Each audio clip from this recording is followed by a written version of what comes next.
You are not the only one. I will always be with you. 김종현의 내가 목사다. 안녕하십니까. 내가 목사다. 김종현 목사입니다. 추석 연휴 기간 10일이나 됐습니다. 29일부터 9일까지. 그리고 어제 이제 새 날이 새 일하는 날이 다시 돌아왔죠. 추석 명절에 가족을 만나시러 다들 가셨을 거고요. 못 가신 분도 계실 거고, 아니면 가족들이랑 여행을 가신 분도 계실 거고, 굉장히 많은 일들을 여러분 하셨을 거라는 생각이 듭니다. 재밌었죠? 때로는 굉장한 스트레스를 받으신 분들도 계셨으리라 라고 생각을 해봅니다. 사실 저는 어릴 때 명절이 좋았지 지금은 명절이 굉장히 힘든 날이에요. 제 아내가 운전면허가 없기 때문에 제가 운전을 하고 이 집 저 집을 다녀야 되고, 그리고 제가 움직이지 않으면 꼼짝 말하잖아요. 제가 몇 번 말씀드렸지만 우리 집이 굉장히 시골에 있기 때문에 시골에서 어디를 잠깐 나가려고 하더라도 차를 가지고 나가야 되고, 하다못해 뭐라고 해야 되죠? 한밤중에 가끔 라면이 먹고 싶은 날이 있지 않습니까? 그러면 이제 편의점 가서 컵라면을 사서 먹어야 되는데, 차를 타고 한 15분 정도를 가야 컵라면을 파는 곳이 나옵니다. 10분, 15분 정도. 그러니까 제 아내가 컵라면이 먹고 싶으면 저를 살살 이렇게 달래서 그 라면집 아니 편의점까지 가는 그런 일이 종종 있죠. 어쨌든 저는 명절 기간이 그 뭐랄까요, 일하는 날이고, 게다가 뭐 아무것도 안 한다 그래도 돈이 좀 많이 들어가지 않습니까? 돈이 많이 들어가니까 또 조카들 용돈도 또 줘야 되잖아요.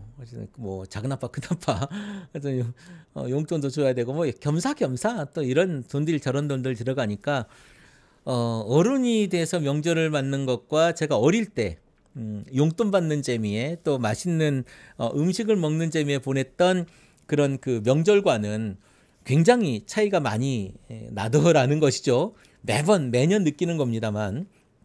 그리고 올해는 저희가 특별히 전을 부치지 않았어요. 제가 귀찮아서 우리 전 같은 거 하지 말고 그냥 대충 파는 거 이렇게 가서 한 끼 먹고 옵시다. 제 아내한테 그래서 전 같은 거 안 부치고 먹을 과일 같은 거. 특별히 이제 우리는 제사 내지는 뭐 차례 이런 걸 집에서 안 지내거든요. 그냥 우리 가족 만나서 밥 한 끼 맛있게 먹는 걸로 하자. 그렇게 또 제가 또 목사이기 때문에 집안에서 저를 배려하는 마음으로 제사나 차례나 뭐 이런 걸 지내지 않습니다. 근데 그냥 그렇게 하니까 사실 또 할 게 없어요. 어느 집은 뭐 차례 지내는 것에 굉장히 많은 에너지를 쏟기도 하고, 뭐 그 음식을 거기에 준해서 장만하기도 해서 많은 비용과 시간을 이렇게 할애하기도 하고, 그것 때문에 스트레스를 받는 분도 많이 계시는데요. 저희 집 같은 경우는 그렇지 않아요. 그래서 나름 음식을 만드는 것에 있어서 스트레스는 좀 안 받는 것 같아요. 물론 그러니까 제 이야기고 제 아내한테 또 물어봐야 되겠지만, 그래요. 그러니까 상대적으로 덜 한 거죠. 다른 집보다.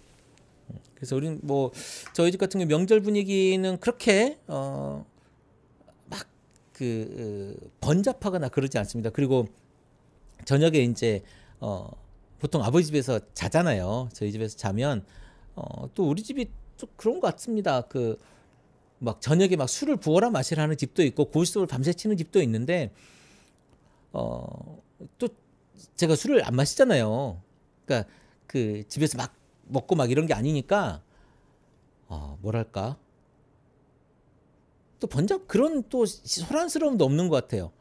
그날 저녁 보니까 뭐 아랫집에서 새벽 3시까지 싸우는 통에 제가 잠을 못 자긴 했습니다만은, 막 소리 지르고 뭐 떠나가도록 싸우더라고요. 그래서 아유 참 밤에 뭘 이렇게 열심히 했다고 싸우나 그런 생각을 했는데 저희 집은 뭐 그런 어쨌든 우리 집의 특성이겠죠. 제가 우리 가족의 특징인 것 같은데 뭐 별반 그 대단치 않은 명절이라고 생각하겠지만 저희 집은 이제 그냥 가족끼리 모임으로 그냥 삼는 것 같아요. 그러니까 계속 이제 그렇게 지내왔으니까 그리고 이제 아버지 만나고 가족들 만나고 뭐 이런 걸로 이제 명절 분위기를 삼는 거죠. 그런데 다른 분들의 입장에서는 멀리 또 가야 되고 시댁에 갔다가 처가집에 가는데 아침에 일찍 안 가고 민기적 때는 남편이 밉기도 하고 또 시댁에 갈 때는 부모님 용돈을 가지고 가는데 처가에 갈 때 장인 장모님 용돈을 또 안 챙기는 남편 때문에 또 아내가 속상하기도 하고 이래저래 일도 하고 스트레스 받기도 하고 우리나라에 그 매번 나오는 뉴스지만 이번 명절 때 화병 우리나라에만 있다고 하는 화병, 울화병 이게 굉장히 많이 늘어난다고 그래요. 뭐 정신병원이나 아니면 한방병원에 그런 일들이 굉장히 많다고 하는데 어쨌든 굉장히 그 여성분들의 스트레스가 많은 것 같아요. 아마 해소하는 방법은 남편이 대신 그것들 좀 막아주고 옆에서 좀 같이 일도 좀 해주고 그렇게 좀 분위기를 바꿔가면 좋지 않을까. 아유 뭐 누구는 이렇게 그 공처가예요 이런 소리를 좀 들을지라도 그렇게 좀 아내를 좀 도와주고 배려하는 마음으로 명절을 보내면 좋겠다. 그렇게 막 그 위압적이거나 아니면 고압적이거나 가부장적으로 하지 않아도 막 아내를 막 시키고 막 하지 않아도 좋은 남편이고 좋은 아빠일 수 있어요. 굳이 막 그 고압적으로 하고 나를 대우해라라고 하지 않아도 대우받을 수 있어요. 그 아내가 나를 자존심 상하게 해서 내가 막 뭐라 하고 뭐 때로는 폭력을 행사하는 분도 있는데요. 잘 들으십시오. 자존감이 약한 사람이 자존심이 강한 거예요. 자존감이 높잖아요. 그러면 누가 좀 나한테 뭐라고 하고 싫은 소리를 해도요. 별반 개의치 않고 그렇고 뭐 어때서 괜찮아 이렇게 얘기하는 거죠. 여러분 자존감을 높이는 훈련을 하셔야 됩니다. 이것도 괜찮아. 그래도 괜찮아. 나 이거 하나님께 주신 얼굴이야. 제가 얼굴이 잘생긴 편은 아니지만 그냥 어디 가도 내놓고 잘 사는 이유는 하나님께 주신 얼굴 감사하며 사는 거죠. 그렇게 사는 것이 가장 행복한 모습으로 살 수 있지 않나라는 생각이 듭니다. 여러분 이번 명절을 지나고 나서 아내가 힘들어한다고 하면 여러분 좀 안마도 좀 해주시고요. 그리고 그것에 뭐가 서운했는지 아니면 어떤 일이 있었는지 내가 사과할 일은 뭐였는지 다음에는 그러지 않도록 내가 노력하는 일이며 이런 여러 가지들을 여러분들이 좀 고민하시는 방향으로 가야 되지 않겠나라는 생각을 해봅니다. 그래서 가정의 평안을 위해서 여러분들이 노력하실 수 있다면 최선을 다해서 그 일을 해야 되겠죠. 그리고 그로 인해서 가족이 행복하다면 남편이 좀 희생할 수 있어야 되지 않겠습니까? 그리고 아내들은 대부분이라고 표현해서 맞는지 안 맞는지 모르겠습니다만은 많은 부분 최선을 다해요. 남편분들이 최선을 다하지 않아서 그렇지.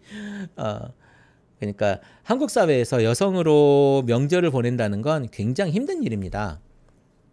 뭐 다른 나라도 뭐 마찬가지일 수 있겠지만 남편들이 조금 명절 때 조금 도와주시면 훨씬 더 지금보다는 더 나은 명절이 되지 않을까라는 생각을 해보고요.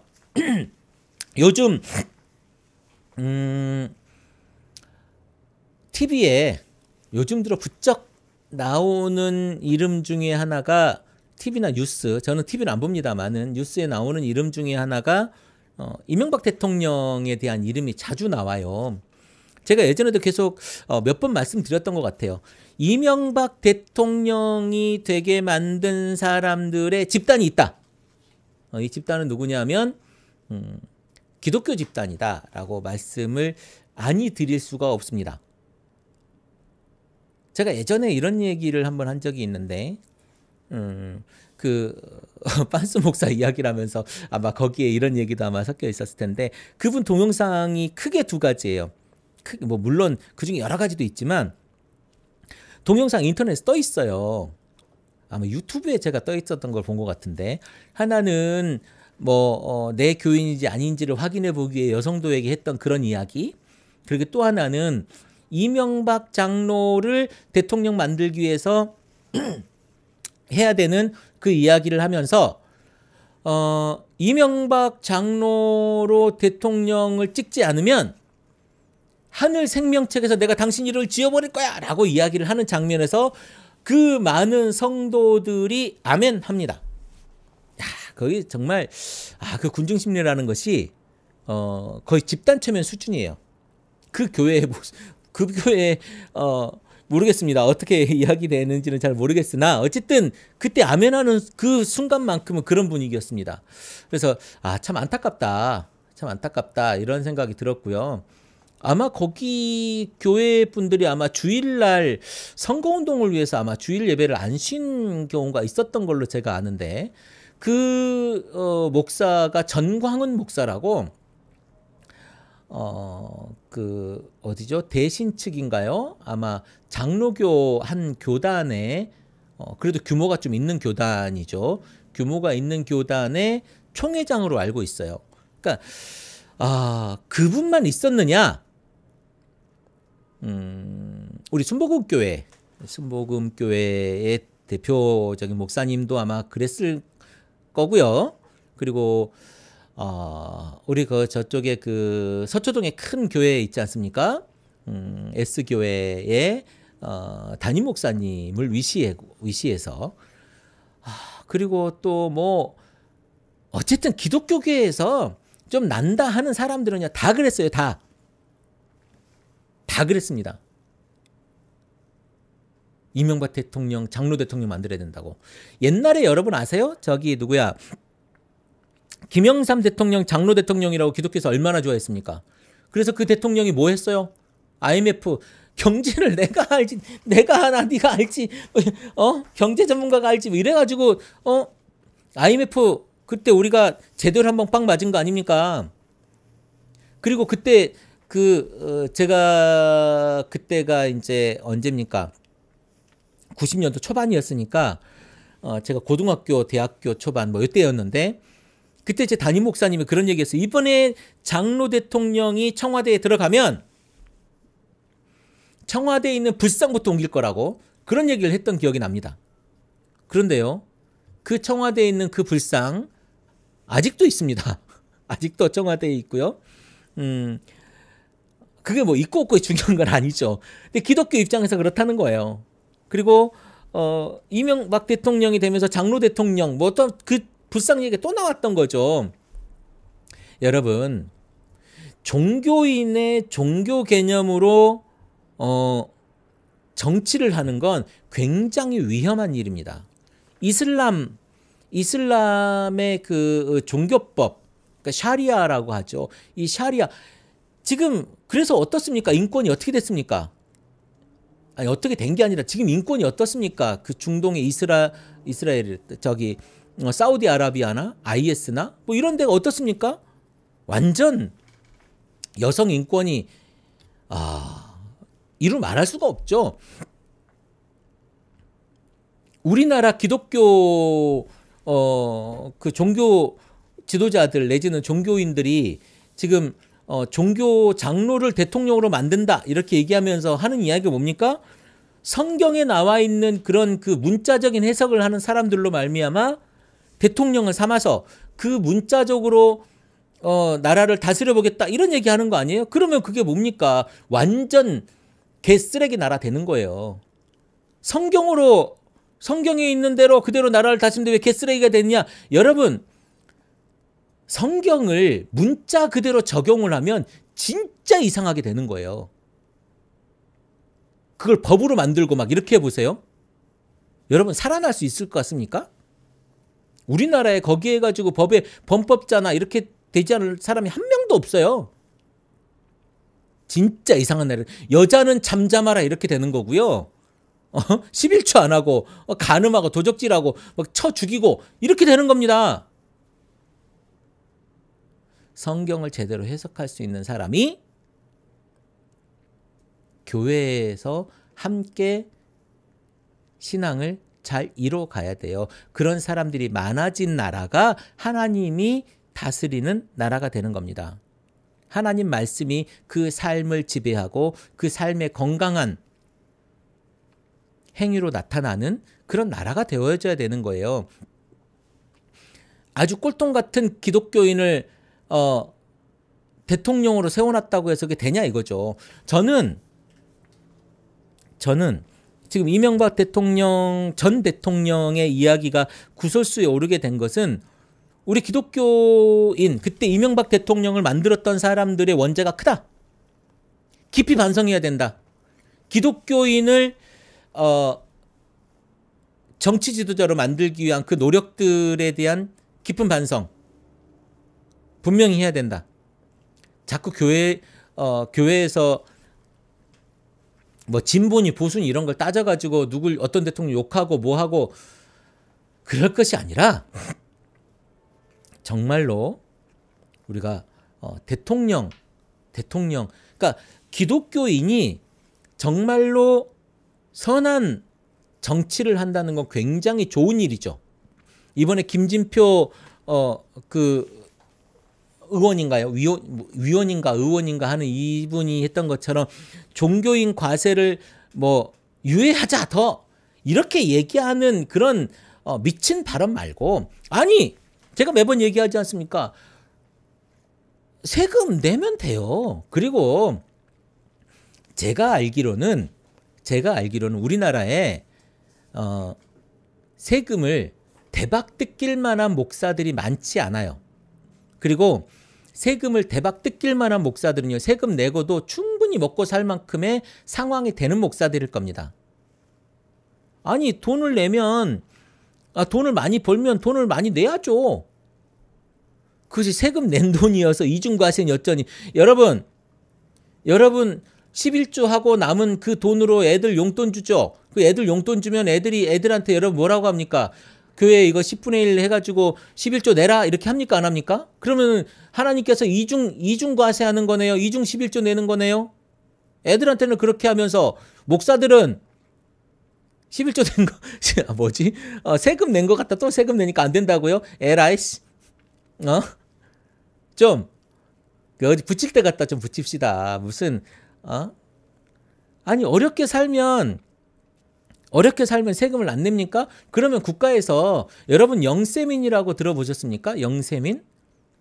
이 사람들은 하도 가난하고 힘드니까 세금을 당신들은 내지 마세요 해가지고 뭐라고 해요? 세금이 영원이다. 그래서 영세민이에요. 세금을 영원으로 하는 사람들. 그러니까 만약에 세금을 낼 돈이 없어서 가난한 사람은요, 영세민으로 해서 국가의 지원을 받으면 돼요. 그런데 여러분 어떻습니까? 그 세금을 안 내니까 내 상황이 파악이 안 되니까 영세민으로도 안 되는 거예요. 그럼 혜택도 보장 못 받지 않습니까? 물론 그런 법적 절차나 여러 가지는 나중에 조금 더 진행되어 봐야 아는 이야기이겠습니다만은 자꾸 왜 안 내려고 그래요? 혜택은 받으면서 안 내려고 하면 됩니까? 그리고 무슨 종교인 그리고 저는요, 성직자라는 표현을 좀 안 했으면 좋겠습니다. 성직자라니요. 여러분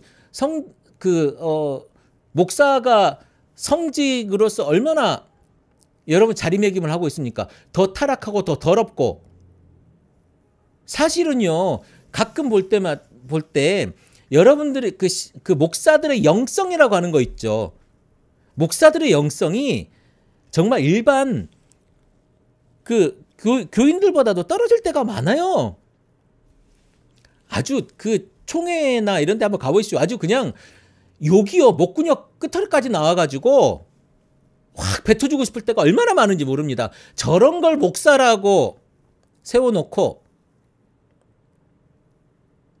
제가 여기서 좀 우려스러운 게 있습니다. 여러분 제가 막 이렇게 욕하고 막 이러면 좋으시죠? 근데 이게 아니라는 거예요. 제가 이렇게 문제를 삼는 부분이 이게 그 사람들을 욕한다고 좋아하는 게 아니라 이게 내 얘기야, 내 얘기. 이게 지금 이 이야기를 듣고 있는 내 얘기여서 내가 아파야 되는 거죠. 제가 이명박을 깐다고 그래 김종현 목사가 이명박 까고 있지. 좋아 시원해. 이게 아니라 그 이야기가 내 얘기여야 된다니까요.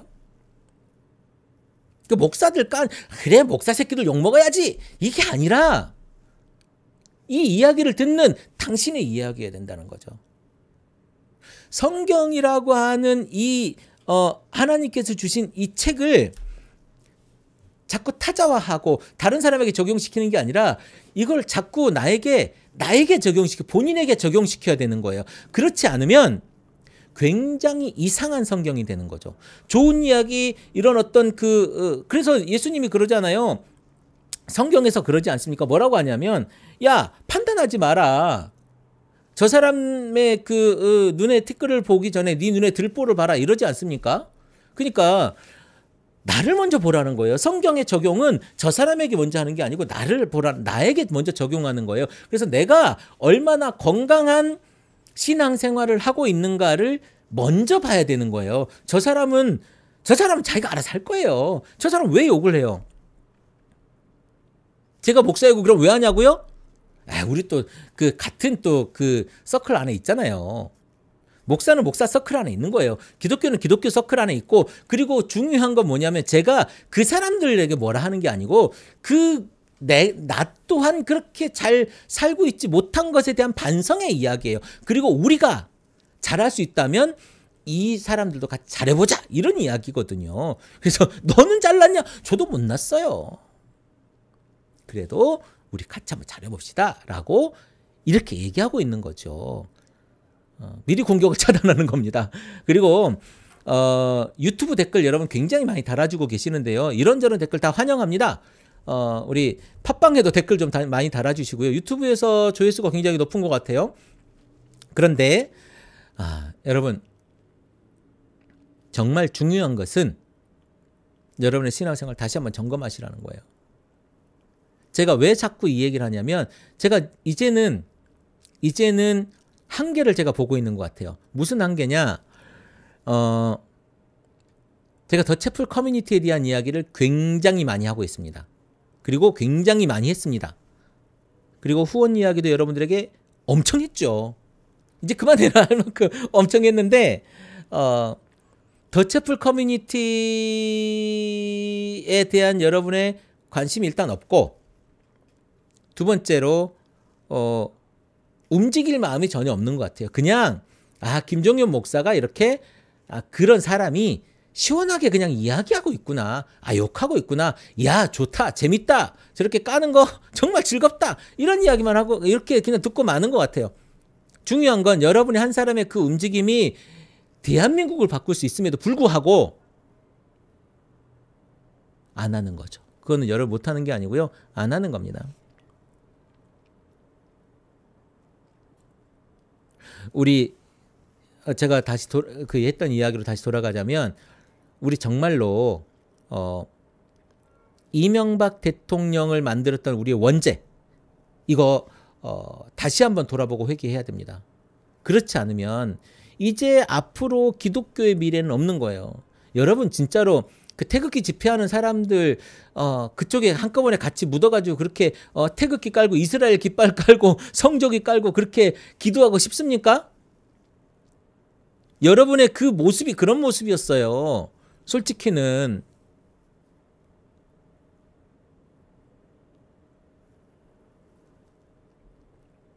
청와대에 불상을 치우는 것이 우리가 대통령을 뽑은 목적입니까? 우리나라에 불교를 쓸어버리고 천주교를 쓸어버리고 우리 위에 모든 것들을 다 쓸어버리고 우리만 도개청청 한다고 우리만 살아가야 된다고 하는 그런 것들과 우리 기독교만 생존해야 한다고 하는 것들이 그게 맞습니까? 여러분들에게 있어서 정말로 여러분들이 제대로 크리스찬으로서 살아가는 모습이 어떤 모습인가를 한번 돌아보시라는 거예요. 이번에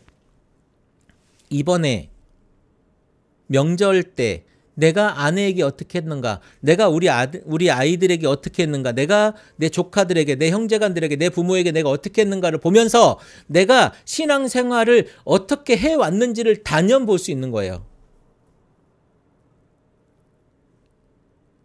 신앙생활은요, 내가 교회 가가지고 헌금하고 찬송하고 거룩하게 앉아서 설교 말씀 듣는 게 절대 아닙니다. 신앙생활이라고 하는 건 성경이 가진 삶의 가치를 내 삶에 어떻게 적용할까를 생각하고 그것을 적용하는 삶이 신앙생활이에요. 여러분, 신앙생활이 뭔지를 확실하게 알아야 됩니다.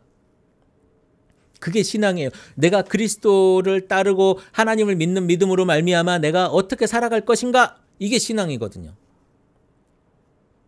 그래서 그 예수 그리스도의 가르침대로 내가 예수 그리스도를 믿는 믿음으로 내가 예수 그리스도의 제자된 삶으로 어떻게 누구를 대할 것인가, 어떻게 그들과 함께 살아갈 것인가, 이 땅에 살면서 무엇인가를 내가 할 것인가에 대한 고민과 그것에 대한 내 삶의 행동으로 나타내지는 것, 그게 신앙생활인 거죠. 뭐 좀 어려운가? 어쨌든 이걸 살아가는 거예요. 성경에 있는 그것들을 살아가 보려고 하는 거예요. 적용해 보려고 하는 거죠. 여러분, 근데 그거 합니까? 안 하시잖아요. 그냥 나 이렇게 그냥 살 건데요, 나 지금 이대로 좋은데요, 이렇게 하는 거잖아요. 신앙인으로서 조금 더 우리가 고민해 보아야 되지 않을까 싶습니다. 이번 명절에 많은 이야기를 하고 많은 가족들과 만나고 또 아내와 이야기를 많이 했겠지만, 여러분, 그래도 중요한 것, 다시 한번 더 중요한 건 신앙이에요. 그 신앙 때문에 여러분들이 더욱더 그리스도인으로서 살아가는 걸음을 걸어가야 되지 않을까 싶습니다.